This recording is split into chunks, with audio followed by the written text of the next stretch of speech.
네, 안녕하세요. 오늘은 사례 관리에 대해서 배우겠습니다. 이 사례 관리라고 하는 것은 근대, 우리가 근대라는 개념은 가장 가까운 시대를 근대라고 하죠. 그러니까 현재 우리 사회복지에서 가장 근대적으로 널리 쓰이는 실천 기법이라 할 수 있어요. 그렇기 때문에 그 대상이 노인이 될 수도 있고 장애인이 될 수도 있고 아동이 될 수도 있고 각각의 대상마다 다 다르게 적용할 수가 있죠. 특별히 노인에게 더 많이 적용하기에 유리한 그런 실천 기법이기 때문에 이 시간에 사례 관리에 대해서 공부하도록 하겠습니다. 왜 그러면 그런 게 유리한지는 조금 이따가 이제 구체적인 내용을 통해서 살펴보도록 하고요. 사례 관리의 진행 목차는 개념과 필요성, 그리고 목적과 특징, 역할 기능 구성, 이 순서로 진행하도록 하겠습니다. 네. 사례 관리의 개념과 필요성인데요. 사례 관리는 어떤 개념을 가지고 있나요? 뭘 사례 관리라고 하나요? 우리가 이 사회복지학의 학문은 서양 학문이라고 했죠. 네. 우리나라의 고전적인 사회복지와 관련된 것도 있었어요. 개, 둘의 향약, 품앗이 이런 것도 넓게 보면 사회복지의 역사라고 볼 수 있으나 그것은 근대적인 가장 가까운 시대의 사회복지라고 하기에는 좀 거리가 있다. 그래서 주로 서구 문화에서 펼쳐졌던 국가의 정책으로 사용했던 사회복지 실천 방법들 그런 것들을 중심으로 배우는데 다시 말해서 미국이나 유럽 사회에서 지금 유행하고 있는 가장 근대적으로 유행하고 있는 실천 기법이 이 케이스 매니지먼트다. 이렇게 얘기할 수 있어요. 그럼 왜 이게 가장 유행일까? 그건 조금 이따가 이제 설명하도록 하고요. 사례 관리라는 개념을 각각의 여러 학자들, NASW는 학자가 아니죠. National Association of Social Welfare. 네, 전미 미국 사회복지사 협회를 줄이는 것입니다. 이건 뭐냐면 미국에 있는 사회복지사 협회가 전 세계에서 가장 영향력이 큰 사회복지 단체다 이렇게 얘기할 수 있어요. 그렇기 때문에 이 NASW에서 정한 개념, 정한 규칙, 정한 방법, 정한 실천 기법 이런 것들이 전 세계로 퍼져나갈 가능성이 굉장히 큰 것이죠. 또한 NASW에서 뭔가를 정할 때도 쉽게 정하지 않습니다. 굉장한 어떤 검증 과정을 거치겠죠. 상당히 공인된 단체다 이렇게 볼 수 있습니다. 네, 그래서 이 NASW에서는 다양한 서비스를 제공하기 위해서는 이 사례 관리가 필요하다 이런 얘기를 했고요. 또 목슬레이라는 학자는 복합적인 욕구를 가진 클라이언트를 돌보기 위해서는 이 사례 관리가 필요하다. 또 공식적 뿐만 아니라 비공식적 지원망까지 활용하는 것도 우리가 사례 관리다. 이렇게 얘기를 하고요. 또 효과적으로 전달한다. 효과적으로. 그러니까 쉽게 전달한다는 것이죠. 그리고 무어란 학자는 욕구를 충족시키기 위해서 사회 환경 내에서 효과적으로 상호작용한다. 네, 사회 환경 내에서 그러니까 지역사회를 얘기를 하는 겁니다. 그리고 통합적이고 효율적인 개입을 한다. 네, 통합적이다. 한 가지보다는 여러 가지를 통합한다. 그리고 효율적이라는 것은 비용이 적게 들게 한다. 네, 이런 얘기를 하는 거죠. 그리고 비용 효과적이다. 방금 얘기했던 것이고 서비스 연계망을 가지고 있다. 네, 이런 실천을 하는 것이 바로 케이스 매니지먼트다. 이런 얘기를 해요. 그래서 이러한 학자들의 여러 그 사례 관리의 개념을 종합해 보면 이렇게 정리할 수 있어요. 사례 관리는 복잡하고 다양한 문제를 지닌 클라이언트를 서비스를 진행하는 지역사회 내에서 자원을 동원하고 활용하여 통합적으로 서비스를 전달하는 방법이다. 이렇게 얘기할 수 있어요. 그 등장 배경을 보면 조금 더 이해가 더 쉬울 수 있는데요. 자, 등장 배경. 사례관리는 왜 등장했느냐? 사례관리는 왜 필요하느냐? 자, 한번 살펴볼게요. 가장 첫 번째가 탈시설화입니다. 탈시설화. 탈시설화가 뭔가요? 시설을 벗어나자, 이런 뜻이죠. 네, 시설을 벗어나자. 우리가 이렇게 띄었어도 괜찮을 것 같아요. 시설을 벗어나자. 네. 이는 그동안 우리가 클라이언트를 돌볼 때 시설 안에서 돌봤다는 거예요. 그러다 보니까 시설에서 돌보는 게 장점도 있지만 단점도 많더라라는 것이죠. 네. 그래서 너무나 이 시설 안은 폐쇄적이고 비인간적이고 또 이 사회와 동떨어져 있고, 그래서 그 시설을 이용하는 클라이언트들은 마치 포로 수용소 같은, 형무소 같은 이 사회와 이렇게 경직되어 있는 그런 삶을 사는 것은 너무 비인간적이다라는 것이죠. 그래서 점점 서구의 문화, 또 우리 사회복지의 역사는 시설에서 출발해서 탈시설로 가고 있다, 이렇게 볼 수 있어요. 다시 말해서 시설에서 돌보지 않은 건 누가 돌보느냐? 지역사회 내에서 돌본다. 지역사회 내에서. 지역사회 안에서 클라이언트를 도울 수 있는 거죠. 그러니까 그들은 여기서 클라이언트예요. 그 클라이언트들을 또 일반 사람들과 똑같이 우리 지역 안에 있는 사람이다. 우리 지역 안에서 똑같이 슈퍼마켓도 가고, 똑같이 병원도 가고, 똑같이 스포츠 센터도 이용할 수 있는 그런 돌봄이 필요하다라는 것이죠. 왜요? 우리가 누구나 이 돌봄이 필요할 사람이 될 가능성이 커요. 장애가 됐다던가 노인이 됐다던가 이런 사람들은 저 산꼭대기에 시설로 들어가서 수용해서 아무도 못 나오게 해야 될까요? 그것은 아니라는 것이죠. 네, 그래서 탈시설화의 영향 때문에 사례관리가 등장하고 필요하다, 이렇게 얘기할 수 있어요. 그 다음에 서비스의 단편화입니다. 우리가 이제 서비스나 프로그램, 사회복지 프로그램이 보면 여러 그 예산은 증가가 됐는데 오히려 서비스 내용이 단편화되었다는 그런 비판을 받아요.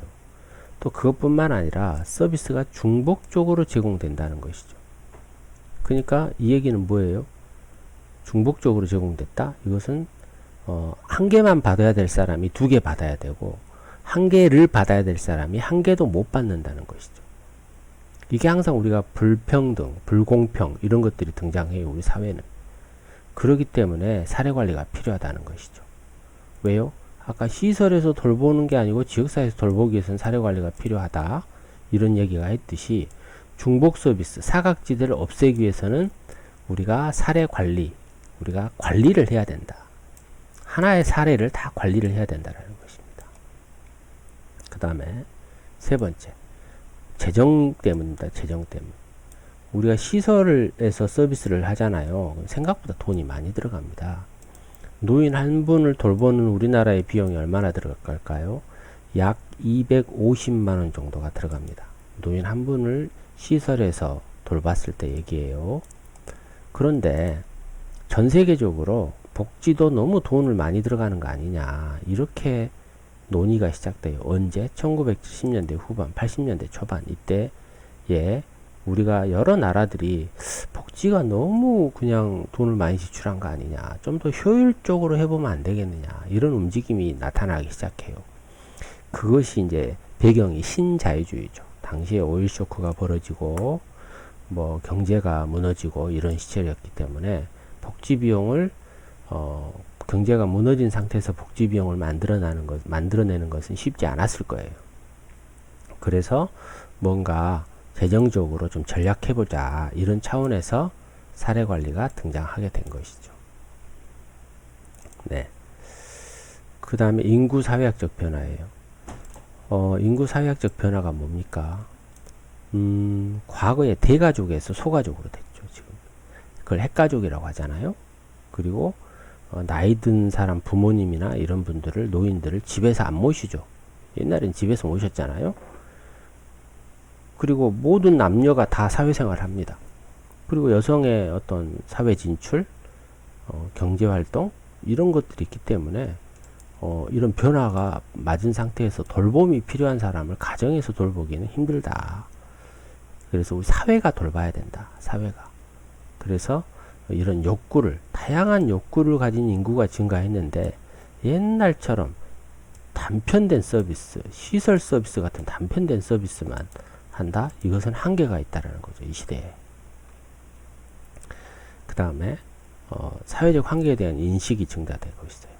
무슨 얘기냐면 우리가 꼭 국가만 클라이언트를 돌보는 것이 아니다. 그래서 사회적 관계망이 필요하다. 관계망. 이 관계망이라는 건 뭘까요? 네, 어떤 사람에게 친구도 있을 수 있고 어떤 사람의 지역에 어떤 클럽이 있을 수도 있고 동호회가도 있을 수 있고 계모임도 있을 수 있고 그 지역에 종교단체가 있을 수 있고 그 지역에 청년회나 부녀회가 있을 수 있고 그런 사람들도 우리가 다 환경이다. 사회적 환경이다. 이렇게 보는 거예요. 그래서 그런 데는 공식적인 지지가 아니죠. 개인적인 비공식적 지지죠. 그래서 이 사례관리는 공식뿐만 아니라 비공식적인 지지나 비공식적 서비스, 비공식적 자원도 활용하고 통합한다. 이런 특징과 이런 필요성이 나타나게 되는 것입니다. 이 사례관리는 어떤 목적을 갖느냐. 네, 비슷한 내용인데요. 복합적이고 장기적인 욕구를 가진 사람을 돌보는 거예요. 그래서 그들이 지역사회 안에서 원활하게 생활할 수 있도록 시설이 아닌 것을 생활할 수 있는 그런 거를 우리가 목적이라고 볼 수가 있어요. 그 다음에 사례관리 목적 중에 하나가 기능 향상이에요. 기능 향상. 그러니까 누구의 기능일까요? 클라이언트의 기능이겠죠. 그래서 클라이언트가 타인의 도움 없이도 자신이 원하는 어떤 삶의 방향 이런 것들을 다 스스로 해결해 나가는 것이죠. 그래서 자신의 강점과 역량을 키우는, 기능을 향상하는 그런 목적을 갖습니다. 그 다음에 연속적인 목적을 갖습니다. 연속적이다. 이게 뭐예요? 서비스를 끊임없이 제공한다. 계속 연속적으로 제공한다. 이런 걸 얘기를 하는 거죠. 네. 그래서 사례관리는 돈이 많이 들더라도, 적게 들더라도 쉬지 않고 계속 한다. 이런 의미를 가져요. 물론 여기서 뭐 횡단적이다, 종단적이다 이런 개념이 나오는데 이거 뭐 중요하진 않아요. 하지만 설명할게요. 횡단이라고 하는 것은 같은 시점이다. 동시에 출발한다. 이런 거죠. 그리고 횡적 서비스 뭐 이런 얘기도 하는데 뭐 횡단 우리가 시베리아 횡단한다. 그럼 지구를 위아래로 가는 게 아니고 좌우로 도는 거거든요. 좌우로. 네, 그래서 횡단한다. 이렇게 우리가 건너간다. 이런 의미를 가지고 있어요. 그래서 일정한 시점에서 서비스를 제공할 때 충분히 충족되었는가 이런 것을 연속적 개념으로 하나를 보고요. 진정한 연속적 개념은 계속해서 세월이 흘러도 계속 지원하는 걸 얘기를 하겠죠. 그걸 우리가 종단적이다 이렇게 얘기를 합니다. 시간의 경과함에 따라서 나이가 10살, 15살, 20살, 30살, 40살, 50살 이렇게 될 때까지 계속해서 연속적으로 제공한다. 연속적 보장한다. 이것을 우리가 종단적인 연속성이다. 이렇게 얘기를 합니다. 그러나 여기서 횡단적, 종단적인 의미보다는 그냥 연속성의 의미를 여러분 더 기억을 해주세요.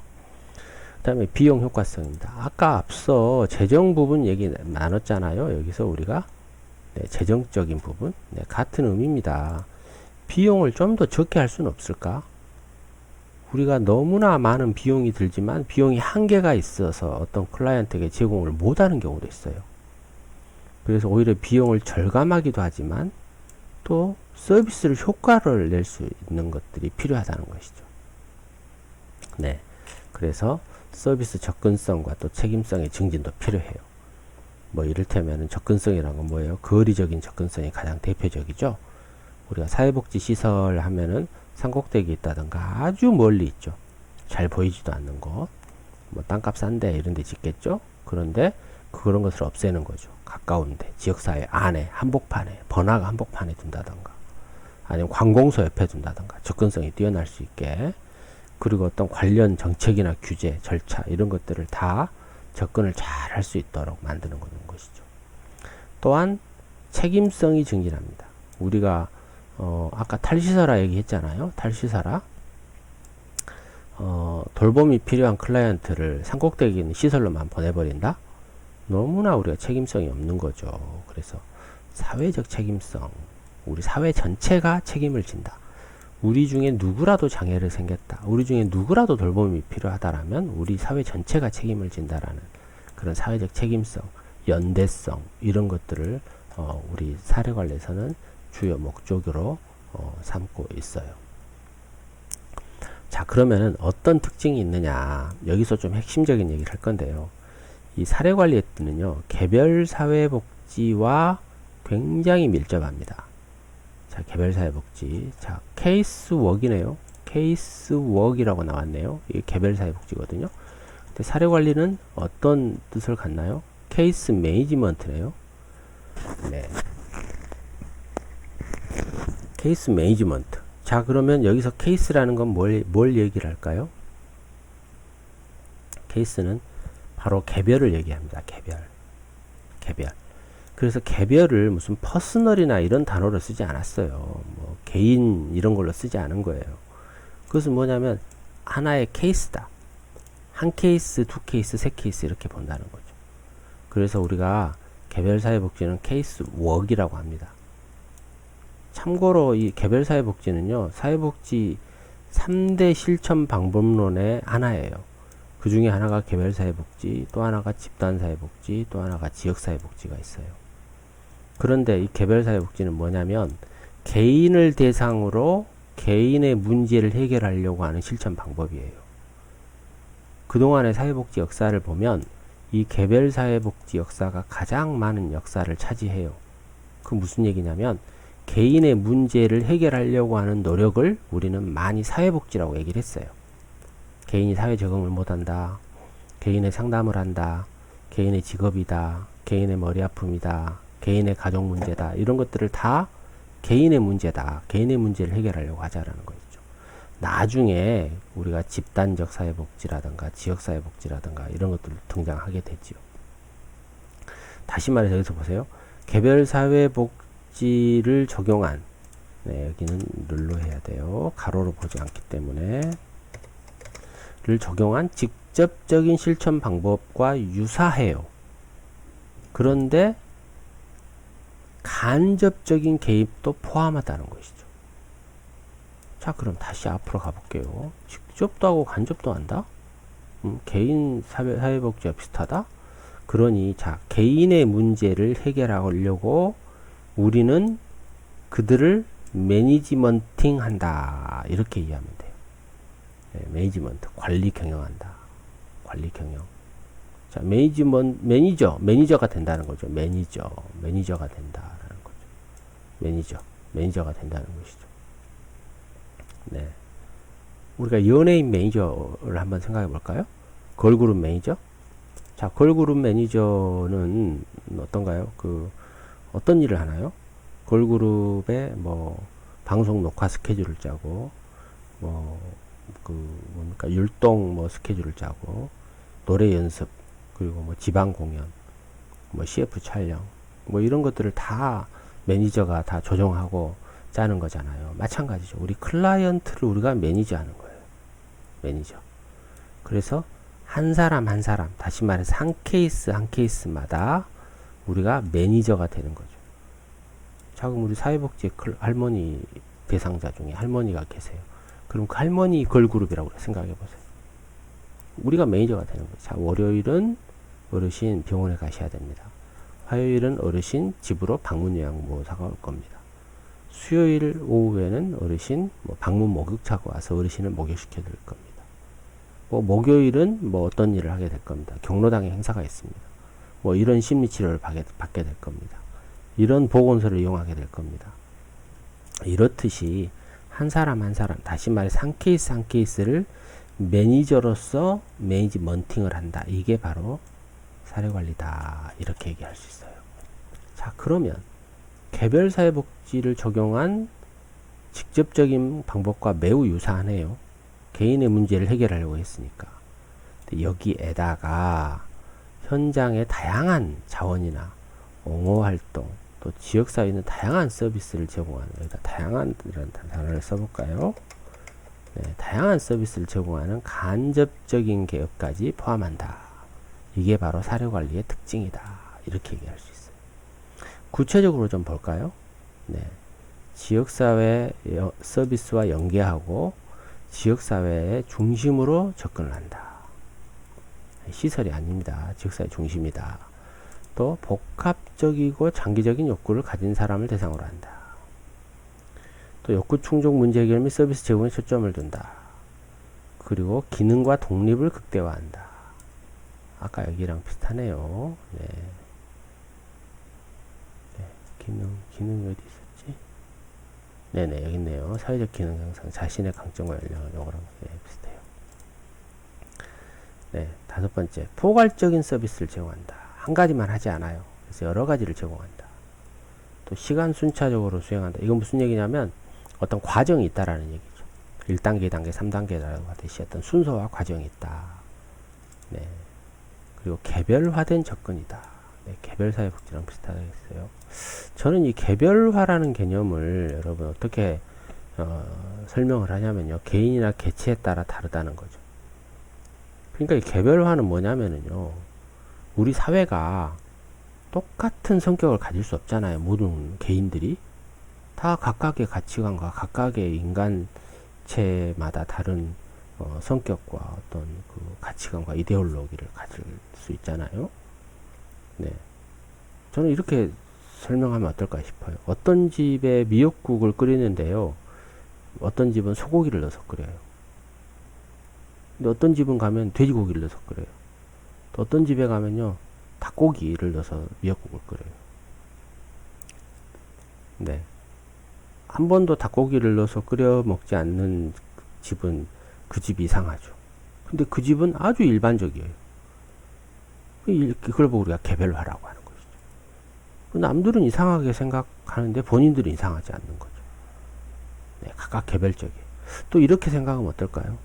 어떤 사람은 코에 점이 있는데 똑같은 코에 점이 있는데 그 사람은 난 멋있게 코에 점이 있어. 이 코에 점이 상당히 매력적이야. 이렇게 얘기할 수 있는데 어떤 사람은 그 코에 점을 컴플렉스예요. 가리고 다니고 막 나 왜 짜장면 보다 튀었나? 이 코에 점이 왜 붙었지? 막 이렇게 막 그런 거예요. 그게 다 각각의 다른 가치관을 다 갖는다라는 것이죠. 집집마다 개인마다 다 다른 가치관을 어찌 우리 사회가 똑같은 잣대와 똑같은 윤리 규정을 적용할 수 있다라는 거예요. 그렇기 때문에 여기서 무슨 얘기냐? 그럴 수 있어. 우리 클라이언트는 당연히 이 사회하고 똑같지 않아.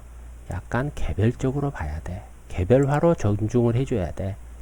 바로 한 케이스 한 케이스로 봐야 돼. 이런 거죠. 바로 한 케이스 한 케이스를 우리가 관리를 해주고 매니지먼팅을 해줘야 된다. 이렇게 보는 것이 사례관리의 특징이자 개념이자 목적이고 사례관리를 설명하는 것입니다.